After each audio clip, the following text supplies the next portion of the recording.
Hi friends, welcome to Vijayana cooking and blogs. మీరంతా ఎలా ఉన్నారు? బాగున్నారా? నేను బాగున్నానండి. మీరంతా కూడా బాగుండాలని మనస్ఫూర్తిగా కోరుకుంటున్నాను ఫ్రెండ్స్. ఈరోజు ఉదయం అయితే పూజ అనేది ఇలా చేసుకున్నానండి. ఉదయం సాయంత్రం పూజ చేసుకుంటూ ఉంటాను కదా, వెంకటేశ్వర స్వామికి దీపారాధన అది ఇలా చేసుకున్నాను. పువ్వులతో స్వామివారిని అయితే ఈ విధంగా అలంకరించుకున్నాను. ప్రతిరోజు పూజ అనేది కంపల్సరీ చేస్తూ ఉంటాను. నాకు ఉన్న దాంట్లోనే నేను ప్రసాదంగా ఏదో ఒకటి పెడుతూ ఉంటానండి స్వామివారికి. ఈరోజు ఉదయం నేను గారెలు అయితే వేస్తున్నానండి. టిఫిన్ అయితే ఇడ్లీ వేసాను, గుళ్ళు చట్నీ చేశాను. గారెలు అనేది ప్రిపేర్ చేస్తున్నాను. ఈ గారెలోకి కాంబినేషన్గా చికెన్ కర్రీ అనేది వండుతున్నానండి. మీరు అనుకోవచ్చు, నాన్ వెజ్ తింటున్నాను కదా, నాన్ వెజ్ తింటున్నారు కదా, మరి పూజలు ఎలా చేస్తున్నారని. పూజలకి ఈ చికెన్ వండడానికి అయితే ఏ విధమైన ప్రాబ్లం అయితే లేదండి. నిత్య పూజ కదా, నిత్య పూజ అనేది కంపల్సరీ చేస్తూనే ఉంటాను నేను ప్రతిరోజు.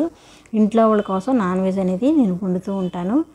నేను మాత్రం తిననండి. నిత్య పూజ చేసినప్పుడు ఉదయం సాయంత్రం అనేది నిత్య పూజ అనేది కంపల్సరీ దీపారాధన అనేది చేస్తూ ఉంటాం. నాన్ వెజ్ తిన్నా తప్పు లేదు, కానీ ఒక్కొక్కసారి అయితే వారాలప్పుడు అయితే నేను కంపల్సరీ పూజా విధానాన్ని అయితే పాటిస్తాను. నాన్ వెజ్ అయితే తినను. ఈ రోజు అయితే గారెలు అయితే వేస్తున్నానండి. ఉల్లిపాయ పచ్చిమిరపకాయ కూడా వేసుకున్నాను. కొంచెం అల్లం ముక్కలు ఇవన్నీ వేసి, కొత్తిమీర ఇవన్నీ వేసి గారెలు అనేది ప్రిపేర్ చేస్తున్నాను. ఉల్లిగారెలు అంటారు కదా, అలాగా టేస్ట్ అయితే చాలా బాగుంటాయండి. ఇది పుట్టిన నోటితో కూడా తినేయచ్చు. ఏమీ మనం వేసుకొని అవసరం లేదు, నంచుకొని అవసరం లేదు. కాకపోతే ఏంటంటే ఇందులో కంపల్సరీ ప్లెయిన్ గారెలకైనా సరే చికెన్ కర్రీ అనేది ఉంటే బాగుంటుంది. కానీ ఉల్లిపాయ వేసాను కదా, ఇలా అయితేనే ఇష్టంగా తింటారు. అందుకే చికెన్ కర్రీ అనేది ప్రిపేర్ చేస్తున్నాను. చికెన్ కర్రీ అనేది ఆల్రెడీ నేను చాలాసార్లు అప్లోడ్ చేశాను. చూడలేని వాళ్ళు ఎవరైనా ఉంటే చికెన్ కర్రీ అనేది వీడియో చూడండి ఫ్రెండ్స్ ఒకసారి. ఈ వీడియో చూసే ముందు అయితే ఒక లైక్ అయితే ఇవ్వండి ఫ్రెండ్స్. ప్రతి ఒక్కళ్ళు మీరు ఇచ్చే లైక్ నాకు చాలా ఇంపార్టెంట్ అండి. ప్రతి ఒక్కరికి మా వీడియోస్ సజెస్ట్ అవుతాయి. దానివల్ల చాలామంది చూస్తూ ఉంటారు. చాలామంది మా ఛానల్ చూసి సబ్స్క్రైబ్ చేసుకున్న ప్రతి ఒక్కరికి చాలా చాలా థ్యాంక్స్ అండి. గారెలు అయితే ఈ విధంగా వేసుకుంటానండి నేను. గారెల పిండి ఒక్కొక్కసారి ఉదయమే రుబ్బేసుకుని నేను ఫ్రిడ్జ్లో అయితే స్టోర్ చేసుకుంటాను. అది 1-2 గంటలు ఉన్నప్పటికీ కూడా గారెల పిండి ఏం అవ్వదండి. చక్కగా స్మూత్గా బాగానే వస్తాయి గారెలు కూడాను. ఏమి నూనె లాక్కోదు. ఇలా ఒక్కొక్కటి వేసుకుని తీసుకుంటున్నాను. నాకు గారెలు చేతితో వేయడం కన్నా నాకు ఇలాగ ప్లేట్ పెట్టి వేయడమే అలవాటు. దానివల్ల నాకు బాగా కుదురుతాయి, బాగా వస్తాయి అనిపిస్తుంది. చేతితో వేసుకునేది అయితే బాగా గట్టిగా కలుపుకోవాలండి. అలా గట్టిగా వేసుకోవడం వల్ల గారె కూడా కొంచెం గట్టిదనం వస్తుంది. నేను గారెల పిండి మరీ గట్టిగా రుబ్బను, అలా అని స్మూత్గా రుబ్బను, మీడియంగా ఉంటుంది. దానివల్ల గారెలు అనేవి ఈ విధంగా వస్తాయి. తినడానికి బాగుంటాయి, అరుగుదల బాగుంటుందండి ఈ విధంగా వేసుకుంటే.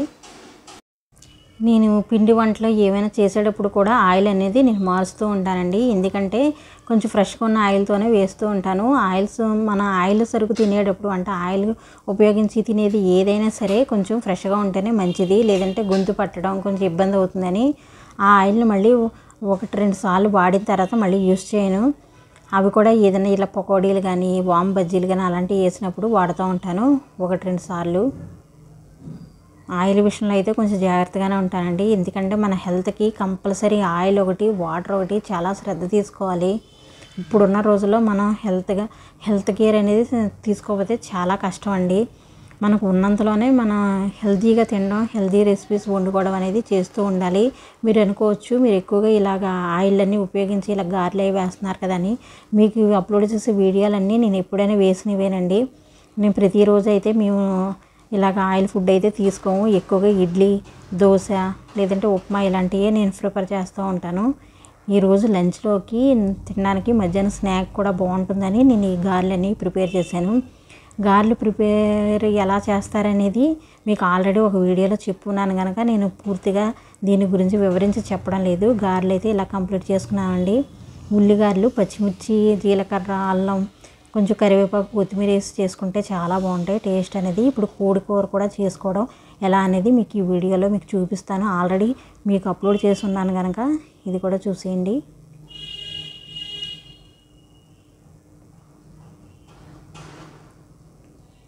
ఉల్లిపాయ కూడా ఒక పెద్ద ఉల్లిపాయ తీసుకున్నానండి. పచ్చిమిర్చి, కొంచెం టమాటా, కొత్తిమీర, మసాలా,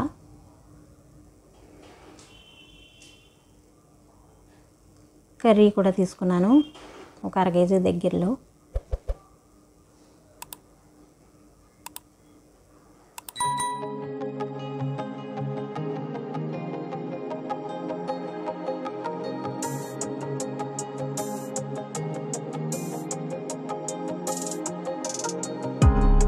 ఉల్లిపాయలు వేగిన తర్వాత కొంచెం పసుపు వేసుకోవాలి. పసుపు కూడా బాగా వేసుకుని వేపుకోవాలి. టమాటా ముక్కలు, పచ్చిమిర్చి, కొత్తిమీర ఇవన్నీ వేసుకున్నాక కర్రీ వేసుకోవడమే. చాలా ఈజీగా చేసుకోవచ్చండి కోడికూర అనేది కూడా.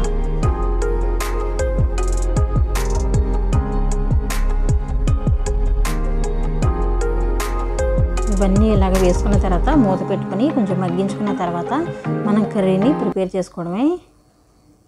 చాలా ఈజీగా తయారవుతుంది కర్రీ కూడా. కూరకు సరిపడగా ఉప్పు అనేది వేసుకున్నాను నేను. కారం కూడా వేసుకోవాలి.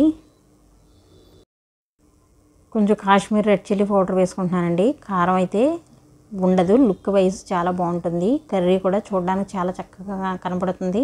టేస్ట్ కూడా బాగుంటుందండి ఇలా వేసుకోవడం వల్ల. పచ్చిమిర్చి, కొంచెం కొత్తిమీర వేసుకున్నాను. నేను గ్రైండ్ చేసుకున్న మసాలా కూడా వేసుకుంటున్నాను. అల్లం వెల్లుల్లిపాయ పేస్టు, గరం మసాలా కూడా నేను ఊరికిని ప్రిపేర్ చేసుకున్నాను. కొంచెం జీడిపప్పు, జీలకర్ర, ధనియాలు, గసగసాలు కావాలంటే గసగసాలు వేసుకోవచ్చు, లేదా జీడిపప్పు అన్నా మీరు ప్రిపేర్ చేయొచ్చు, లేదంటే పుచ్చపప్పు కూడా వేసుకోవచ్చు. వీటన్నిటితో పేస్ట్ చేసింది వేస్తున్నాను. రైస్ కూడా ఉడికించుకుని పక్కన పెట్టేస్తున్నాను. ఒక చిన్న గ్లాసుడు వాటర్ అయితే వేసి కర్రీని బాగా మగ్గపెట్టుకోవడమే. కర్రీ ఉడికిన తర్వాత ఈ విధంగా ఉంటుంది ఫ్రెండ్స్. ఛానల్ని సబ్స్క్రైబ్ చేసుకోవడం మాత్రం మర్చిపోకండి friends. Thank you for watching. Thank you అండి.